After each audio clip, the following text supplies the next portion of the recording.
Dear students, तो देखिए last video में मैंने आपके जो है rebate and relief lesson start किया था, जिसके अंदर फर्स्ट वीडियो के अंदर मैंने सेक्शन 87 एंड 110 जो है वो आपको थोड़ा एक्सप्लेन कर दिया है कि अगर एओपी के मेंबर्स जो है उनकी इनकम टैक्सेबल नहीं होती है और एओपी की इनकम जो है उसके ऊपर फिर इंडिविजुअल की तरह टैक्स लगेगा, तो जितना हिस्सा एओपी की इनकम का आप जो जोड़ते हो मेंबर की इनकम के अंदर, वो जोड़कर मेंबर जो है वो टैक्स देंगे, टैक्स बनेगा उनका, लेकिन उनको एओपी से जो मिला हिस्सा है उस पर वापस प्रोपोर्शनेट अमाउंट के ऊपर जो है वो टैक्स की छूट मिलेगी। लेकिन प्रैक्टिकली अब एक दिक्कत इसमें आने लगी है, और ये दिक्कत माने या एक फ़ायदा माने कि आजकल जो है अगर इंडिविजुअल खुद जो है वो 2.5 लाख से कम कमा रहा है, एओपी से अगर उसको 2-2.5 लाख रुपए 3 लाख रुपए मिल भी जाते हैं, तो भी उसका टैक्स जो है टैक्सेबल इनकम जो है वो 5 लाख से कम होने के कारण उसको 87A सेक्शन के अंदर 12,500 रुपये की टैक्स की छूट मिल जाती है, और उस छूट के कारण फिर उसको टैक्स देना ही नहीं पड़ता। तो प्रोपोर्शनेट छूट का कोई महत्व नहीं रह जाता है। इसका महत्व तब ज़्यादा था जबकि क्वेश्चंस के अंदर ये रहा करता था कि आपको 3.5 लाख रुपए तक अगर आपकी इनकम है तो आपको उसके अंदर 2,500 रुपये टैक्स की छूट मिलती थी, और पहले 5 लाख तक भी 2,500 की छूट मिलती थी। उन कंडीशंस के अंदर आपकी इनकम जो है वो टैक्सेबल रह जाती थी और इस सेक्शन का फ़ायदा लोगों को जो है वो प्राप्त होता था। लेकिन यहाँ पर प्रैक्टिकली पिछले लेसन में भी ऐसा पॉसिबल नहीं हुआ कोई क्वेश्चन बनना, क्योंकि इस तरह की सिचुएशन बनती नहीं कि आपकी 5 लाख से इनकम ज़्यादा हो जाए। पहले तो इनकम आपकी जो है वो 2.5 लाख से कम में, एओपी से आपको कितना मिलेगा, 2-2.5 लाख भी 3 लाख भी मिलते हैं, तो बड़ी मुश्किल से वो 5 लाख को क्रॉस होता है। अगर हो जाए और उसके बाद जो है आपका टैक्स बने तो जाके कहीं ये सेक्शन जो है वो यूज़फुल रहता है। बट फिलहाल किताब के किसी भी क्वेश्चन में इस तरह की सिचुएशन आपके बन नहीं पा रही है, तो या तो इमेजनरी अपन मानकर इसकी छूट प्राप्त करें, और नहीं तो फिर आपको जो क्वेश्चंस बुक में है वो मैं सॉल्व करवा ही रहा हूँ, तो एग्ज़ाम में अगर क्वेश्चन आता है बाई चांस तो फिर आप उसको इसी तरीके से सॉल्व करें। तो मैंने इस बुक के अंदर जो है एक एग्जाम्पल और एक क्वेश्चन है सिर्फ इस लेसन के अंदर एओपी से रिलेवेंट, तो मैं आपको क्वेश्चन जो है वो सॉल्व करवा देता हूँ पूरा, और एग्जाम्पल जो है वो ज़रूर आप एक बार देख लें। इसका इलस्ट्रेशन नंबर 1 है, जो आप खुद चेक कर लें अच्छे से, और क्वेश्चन जो है मैंने बोर्ड पे पूरा इसको एक्सप्लेन कर दिया है। तो ये बार बार आपको जो है एक बढ़िया चीज़ ये रहेगी कि जो इंडिविजुअल का टैक्स किस तरह से कैलकुलेट होता है उसकी एक अच्छी खासी प्रैक्टिस हो जाएगी। तो अगर कोई क्वेश्चन आप करोगे बड़ा क्वेश्चन जिसमें सारे हेड्स की इनकम जोड़कर उस पर टैक्स लायबिलिटी निकालनी है, तो चाहे वो एचईएफ का क्वेश्चन हो और चाहे इंडिविजुअल, जो दोनों आपके कोर्स में है, तो उन दोनों में यही पैटर्न जो है वो टैक्स निकालने का रहता है। तो देखिए क्वेश्चन फर्स्ट जो है क्या है, एक बार अपन क्वेश्चन रीड कर लेते हैं। हमारा क्वेश्चन ये कह रहा है कि XYZ जो है एक एओपी है और जिसका प्रॉफिट शेयरिंग रेशियो 5:3:2 है, और उनकी जो इनकम है इंडिविजुअल की और एओपी की वो दे रखी है। तो एओपी की इनकम तो 5,25,000 है, जो मैंने यहाँ पे लिख दी है 525, और इनके मेंबर्स की इनकम जो है एओपी के अलावा वो ये है 137 और 172, 500 एंड 205। बस क्वेश्चन इतना ही है। तो ऐसा कोई स्टूडेंट अगर हो, मान लीजिए जो ऐसी मेहरोत्रा की बुक उसके पास पॉसिबल नहीं है या नहीं है, तो कोई दिक्कत नहीं है, बिकॉज क्वेश्चन के अंदर सिर्फ यही लिखा हुआ है कि एओपी की इनकम ये है और इनके मेंबर्स की इनकम ये है, बस इससे ज़्यादा तो क्वेश्चन में कुछ है ही नहीं। तो आप बोर्ड से ही क्वेश्चन जो है उसको आराम से इजीली समझ सकते हो। आगे इसको जिस तरह से मैं इसको एक्सप्लेन करता हूँ, तो बुक भली दूसरी भी हो, आंसर जो है तरीका है वो तो सेम ही है। अब देखिए यहाँ पर बात रही कि भाई अपन बात कर रहे हैं वही सेक्शन अंडर सेक्शन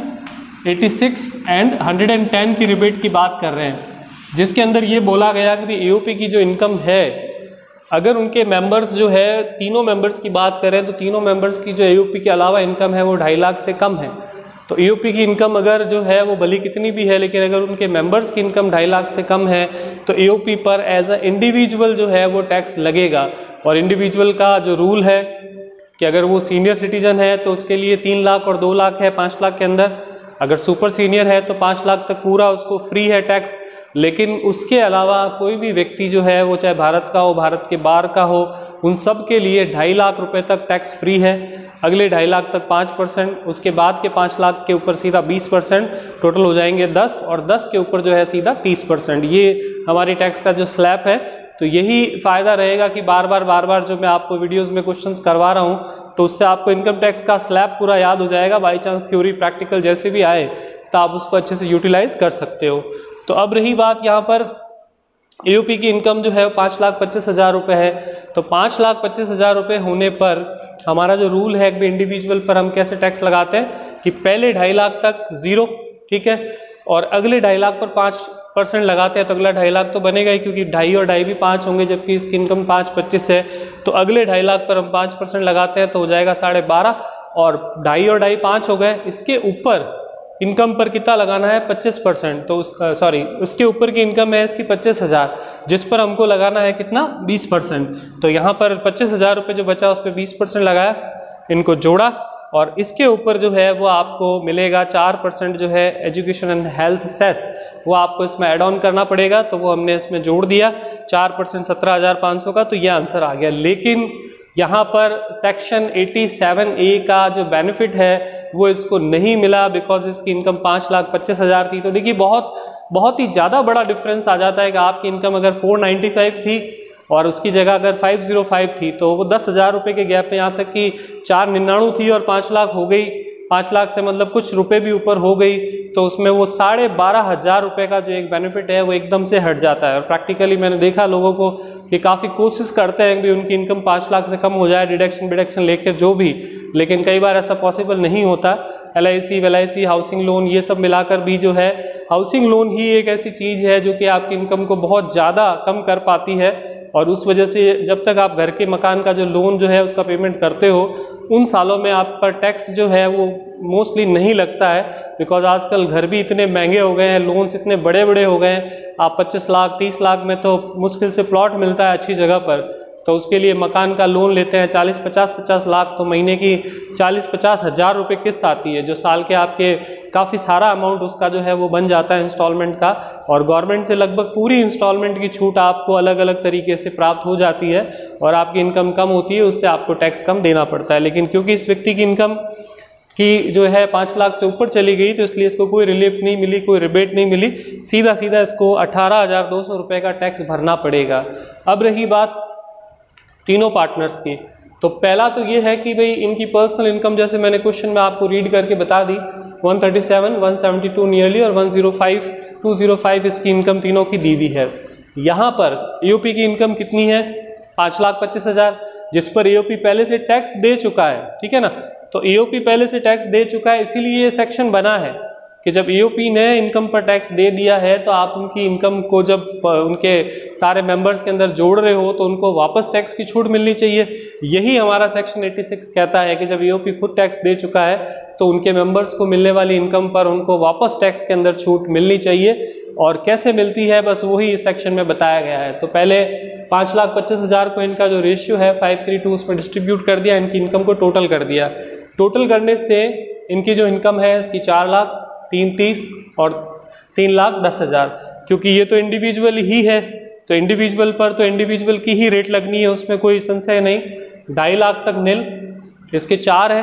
2.5 से ऊपर कितने हो गए 1.5 लाख, तो उस पर अगले 2.5 लाख तक कितना लगता है 5%, तो 1.5 लाख का 5% 7.5। इसके 3,30 है, तो 2.5 लाख से ऊपर कितने 80 मैंने यहाँ नोट भी कर दिए, तो इस पे लगेगा 4, और इसके है 3,10, तो 2.5 लाख के ऊपर है 60,000, तो जिसका 5% हो गया 3। अब इनको जोड़ दिया क्योंकि इसके ऊपर इनकी इनकम है ही नहीं, पहले 2.5 लाख नील हो गया और अगले जितने भी अमाउंट थे उस पर हमने लगा दिया।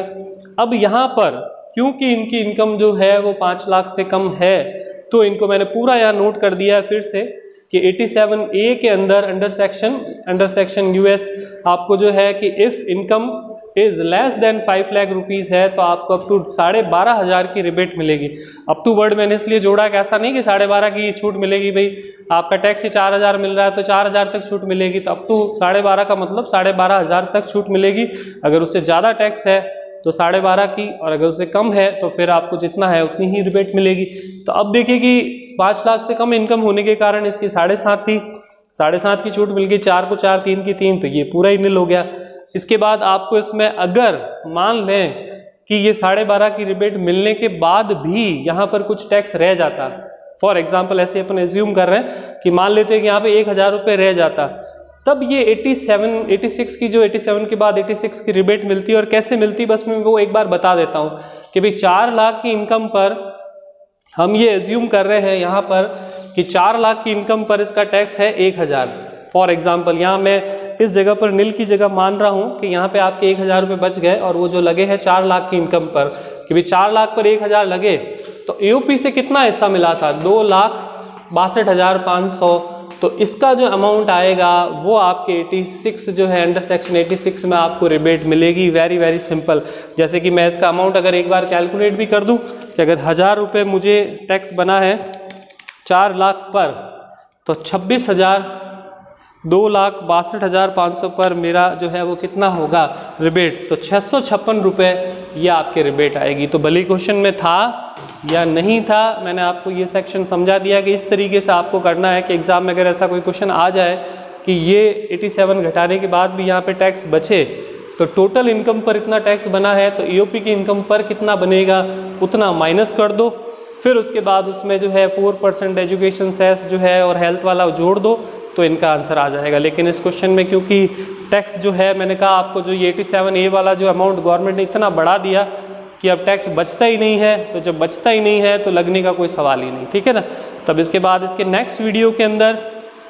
1 या 2 वीडियो में ये लेसन आपका कंप्लीट हो जाएगा। लेकिन वेरी वेरी जो इम्पोर्टेंट क्वेश्चन है जो यूनिवर्सिटी एग्ज़ाम में आ रखा है, जिसके अंदर कि एरियर जो होता है सैलरी का, अगर वो मिलता है आपको बाद में, तो किस तरीके से उसके ऊपर टैक्स की छूट सरकार आपको देती है, क्योंकि एरियर मिलने से हमारी सैलरी जो है वो बढ़ जाती है। पिछले साल का इस साल मिलता है, तो अगर पिछले साल मिलता तो टैक्स नहीं लगता, इस साल मिला तो लग रहा है, या पिछले साल अगर इसको अपन जोड़ते तो हमको ज़्यादा रिबेट मिलती या इस साल मिलती। तो वो सारी चीज़ें अपन को इसके अंदर आगे के क्वेश्चंस के अंदर सीखनी है, तो वो नेक्स्ट वीडियो में मैं कंटिन्यू करता हूँ। Thank you.